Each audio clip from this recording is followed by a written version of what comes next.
Hey everyone, it's Chelsea from Chelsea Makes. I am coming up on my 5-year anniversary of owning a Glowforge, which is kind of crazy. I have been using laser cutters for probably over a decade at this point. I was primarily using commercial laser cutters, and I have to tell you, having a Glowforge has changed my life.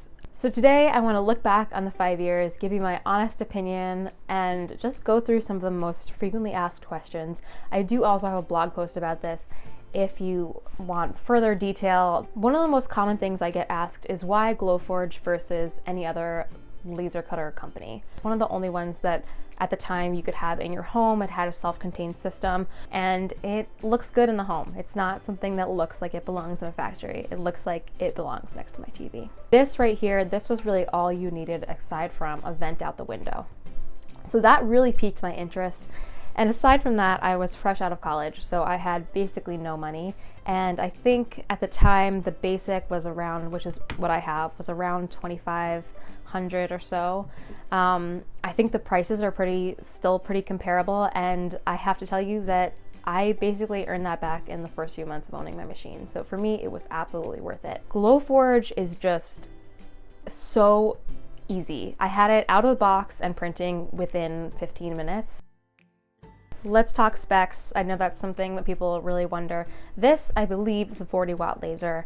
Like I said, it has its cooling system built into it. You do need to have a vent, so you can vent outside. I invested in the Glowforge filtration system, the compact filter, and so basically that's just a hose that hooks up to a machine. I change the filter about every 6 months, and I cut pretty frequently. I cut about once or twice a day, every day. So for me, it worked out really well. It's got a bed size of 12 by 20, and I think the printable space, it does vary a little bit depending on the speed of your laser, whether you're engraving something at a super fast speed and whatnot, but you have about 11 and a half inches by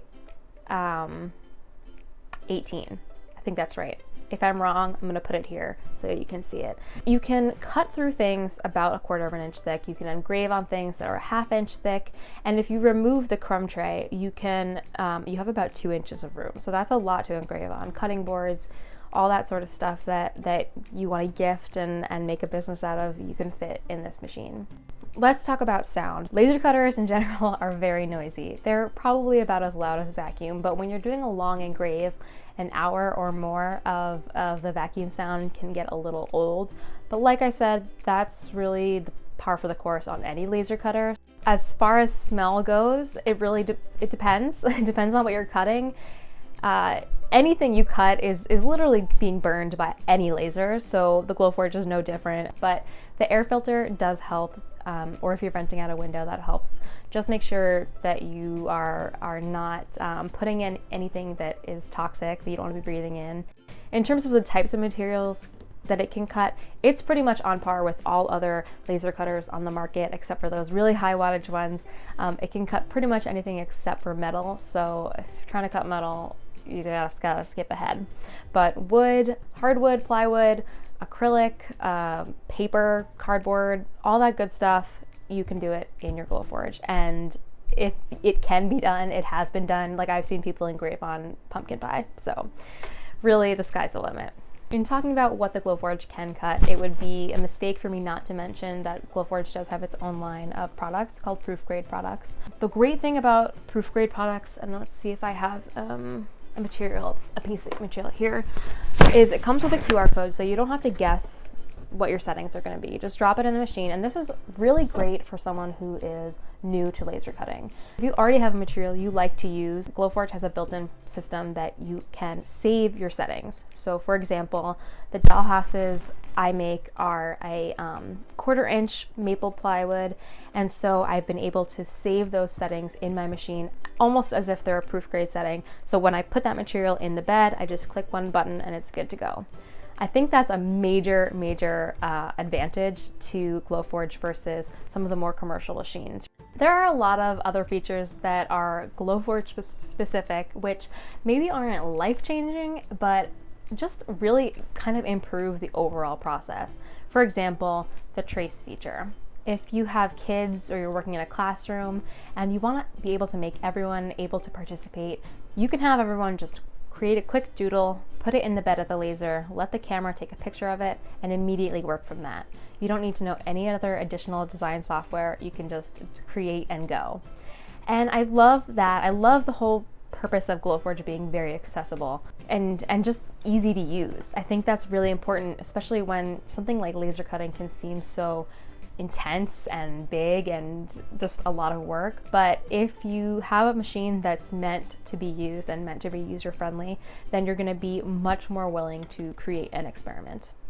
As far as making sure your cuts are coming through precisely, another great thing about Glowforge is the set focus feature. When you're putting in your material and you're setting up the head of the laser to engrave or cut through your material, the distance from that laser head to your material matters. And with Glowforge, you have two options. You can measure with a caliper, whatever material you're using, input that into your settings and go from there. Or there's a great feature called set focus, which uses the camera in the bed to identify where your material is, and that way you can have the proper distance away from the head of the laser. This brings me to another point, the camera. The camera and your Glowforge lid is unlike anything I've seen in any other laser before. This tells you exactly where your material is on the bed. It takes a picture right before you start, and then it allows you to place your designs exactly where you want to on the material. Now let's talk about maintenance. I've been really lucky in that even though I've moved twice and worked the heck out of this thing, my Glowforge is a freaking beast and it just goes and goes and goes. As I mentioned, this is the same machine I've had since I first purchased it 5 years ago, and I still have not had to replace the laser tube. I haven't replaced really anything just from wear and tear. The only things I've had to replace are a gear in the back that I broke myself because I wasn't following cleaning instructions perfectly. And then I scratched the lens of my laser when I was taking it out to clean it. And even though both of those things were entirely my fault, Glowforge sent me replacement parts free of charge. Glowforge has this amazing support team. Now I know that some people haven't had the best experience, or haven't had as easy of an experience with customer support as I have, but I'm based in the US, so having the company based here makes it really easy for me to get questions answered and to get new parts. Of course, your Glowforge is not completely maintenance free. You do need to clean your machine. I think people are sometimes surprised to hear that, but you know, you're basically having a little mini campfire in this machine every time you cut. I typically end up washing my Glowforge maybe every 2 months, but for the most part, it's really easy to maintain. The fact that it's got a nice clear glass top and metal sides. Are these metal? These sides, I don't know what they are, but you can clean them pretty easily. Had I known it was gonna last me 5 years, I probably would have just gone for the Pro, but hindsight is 2020. Let's talk about Glowforge software for a minute. I personally love that Glowforge is web-based software. What that means is when you're ready to cut something, you go to app.glowforge.com, you get into your account, you upload your design, and you cut from there. What this means is you do need to have a strong internet connection. You go to the app to work on your project. For an additional price, there is an in-app design software. It's great, but if you know Inkscape or Illustrator or SketchUp or CAD, you can use any of those programs. Actually, you can even create designs in like PowerPoint. It's kind of crazy the amount of places that you can generate designs. And if you don't want to create designs, there's other places to get it. You can buy SVG files on Etsy, on the internet, and you can also purchase designs directly from the Glowforge catalog.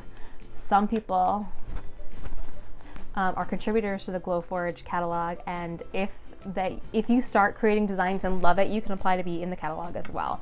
I hope that I answered a lot of your questions. I get questions about Glowforge all the time, and I mean, if it's not completely obvious, I love my machine. It's been 5 years. I'm extremely, extremely happy with it. Like I said, the only thing I would have done differently is maybe just gone for the Pro. I love it. I would love to continue sharing all of my creations and excitement about laser cutting and Glowforge specifically with you. So if you have comments and questions that I didn't get to answering, please leave them below and I will do my best to answer as many of them as I can. All right, go forth and make stuff. Bye.